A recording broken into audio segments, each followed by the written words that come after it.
తిరుమల ఘటనకు ముఖ్యమంత్రి చంద్రబాబు నాయుడు బాధ్యత వహించాలన్నారు టీటీడీ మాజీ chairman Bhumana Karunakar Reddy. Additional EO Venkanna చౌదరికి చంద్రబాబు సేవ తప్ప భక్తుల సేవ చేయడం లేదని మండిపడ్డారు. బ్రేక్ దర్శనాలు 7,000కు పైగా ఇస్తున్నారని ఆయన ధ్వజమెత్తారు. వెంకన్న చౌదరిని అరెస్టు చేయాలన్నారు. అలాగే చనిపోయిన బాధితులకు ₹1 కోటి, గాయపడ్డ వారికి 20 లక్షలు ఎక్స్గ్రేషియా ఇవ్వాలని డిమాండ్ చేశారు భూమన కరుణాకర్ రెడ్డి. అధికారంలోకి వచ్చినప్పటి నుంచి సుబ్బారెడ్డిని ఎప్పుడు లోపల దొద్దామా, కరుణాకర్ రెడ్డిని లోపల ఎప్పుడు దొద్దామా, ధర్మారెడ్డిని ఎప్పుడు లోపల దొద్దామా, దీనికి సంబంధించినటువంటి అన్ని కూడా వెలికి తీయండి. విజిలెన్స్ రిపోర్టులు సరిగ్గా రాకపోతే వాళ్లను బెదిరించేటువంటి కార్యక్రమం ఆ విజిలెన్స్ ఆఫీసర్లని. ఇవన్నీ కూడా బయట తెలియకుండా పోవు.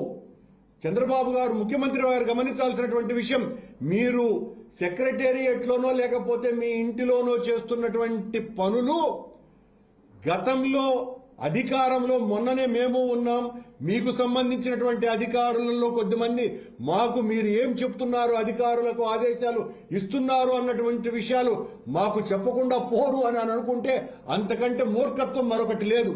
మీకు ఎంతసేపు మా మీద పడి ఈ పాపాలన్నీ కూడా వైఎస్ఆర్ కాంగ్రెస్ పార్టీ మీద నెట్టేయటమే.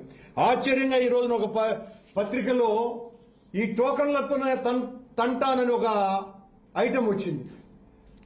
మేము ఎంతో ఉదాత్తమైనటువంటి ఆశయంతో వెంకటేశ్వర స్వామి వైకుంఠ ద్వార దర్శనం కేవలం ఏకాదశి ద్వాదశి రోజు మాత్రమే అయితే భక్తులకు ఆ అనుభూతి పొందలేకపోతున్నారు. ఆ తర్వాత శ్రీరంగంలో ఈ 10 రోజుల వైకుంఠ ద్వార దర్శనం అన్నది తరతరాలుగా వేల సంవత్సరాల నుంచి కొనసాగుతున్నది.